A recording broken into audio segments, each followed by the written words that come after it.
আপনি কি পুরসভা, পঞ্চায়েত বা পুলিশের অস্থায়ী কর্মী? আপনি কি আশা, আইসিডিএস, অঙ্গনওয়াড়িতে কাজ করছেন?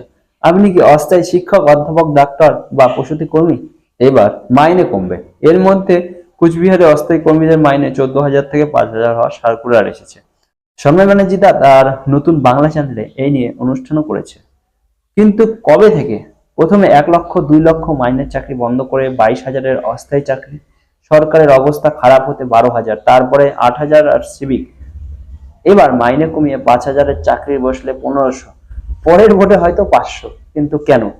আগেই বলেছি, আমাদের দেওয়া করের যে টাকা কেন্দ্রে যায় তার 59% আমাদের রাজ্য খরচ করতে দেওয়া হয় না। যেমন আয়ুষ্মান ভারত মেট্রোর কাজ বন্ধ করতে তো সুপ্রিম কোর্টে গেছে রাজ্য, কারণ তারা জানে মেট্রো হোক আর না হোক দক্ষিণ কোটার লোক তো 27 বছরের মধ্যে চোখ বুঝে তাদের ভোট দেবে।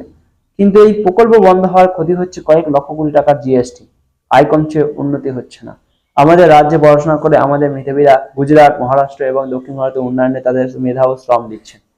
বহু মানুষ স্থায়ীভাবে সম্পত্তি বেঁচে চলে যাচ্ছেন। চাষিরা ফসলের দাম পান না বলে শ্রম দিচ্ছেন অন্য রাজ্যে উন্নতির জন্য। এগুলো কৌশিক বসু, মৈত্রিক ঘটক, জয়তী বসুদেব চোখে পড়ে না। আনন্দবাজার বর্তমান আজকাল দেখে না। অর্পণা সেন, জয় গোস্বামীদের চোখে পড়ে না।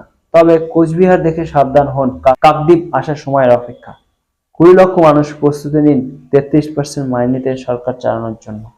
আর যদি লিঙ্ক চান, আমি ডেসক্রিপশনে লিঙ্ক দিয়ে দেবো।